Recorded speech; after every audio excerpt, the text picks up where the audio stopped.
بس قلت لا انا هتعامل عادي وهيبقى الصنف ده زياده. ويا رب يعني ان هو يعجبهم. بس الحمد لله يعني الاكل عجبهم، مبسوطه جدا الاكل عجبهم. الفراخ هنا غسلتها كويس قوي، شطفتها طبعا، طلعت منها كل الحاجات اللي بيبقى فيها.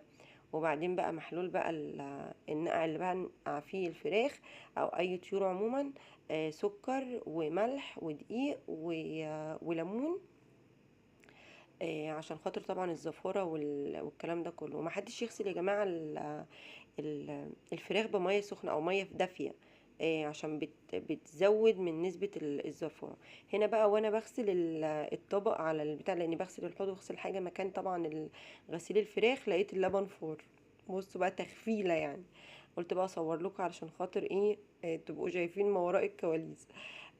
نضفت كده بسرعة طبعا عشان خاطر اللبن ممكن يتحرق وانا بعمل بقية الاكل.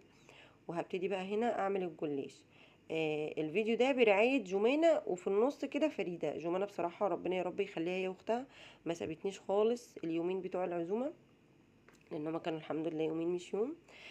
ربنا يا رب يجعل دايما كده بيوتنا عمرانة. وكده يا رب، كده دايما يا رب كده حوالين بعض ومتجمعين يا رب في الخير. ابتديت هنا اعمل الجلاش.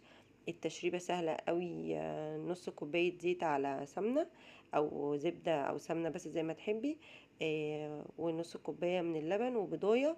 وطبعا البهارات بتاعتك فلفل اسود وملح وتوم باودر وبصل باودر، وممكن تحطي بابريكا. وبتدوبيهم كده، وتبتدي تحطي ما بين كل رق ورق التشريبه دي. هنا ابتدت بقى جمانة حبيبتي ربنا يا رب يخليها هي وكل بناتنا واولادنا، وفريدة طبعا بنوتي. ابتدت هنا بقى هي تساعدني، وانا ابتديت اعمل حاجات تانية. بصي بتوريكوا بقى هي شطارتها يعني اشطر من ماما. بس هنا بقى ابتدت تعمل كمان بالجبنة. ابتديت هنا بقى اعمل الطلب اللي كان مطلوب مني، وهو المسقعة. يعني انا ما بقيتش عارفه بصراحه اعمل ايه اللي ممكن اعمل. وبعدين مش طالبه مثلا مسقعه بالبشاميل، مسقعه باللحمه، لا هي طالبه مسقعه اللي هي العاديه خالص. اللي هي بالدمعه دي. فطبعا كنت مقطعه البتنجان وحاطه فيه، حاطه له ميه. طبعا في ناس بتحط البتنجان في ملح ويبقى وتسيبه يصفي الميه. انا بحب بحطه في ميه بملح عشان ينزل كمان لو في مراره. في ساعات في البتنجان كده بيبقى طعمه مر. فايه حطيت له في ميه بملح. هنا بقى رحت ايه جايبه ايه كده معلقه توم كبيره كده حلوه. وحطيتها زيت وحطيت التوم.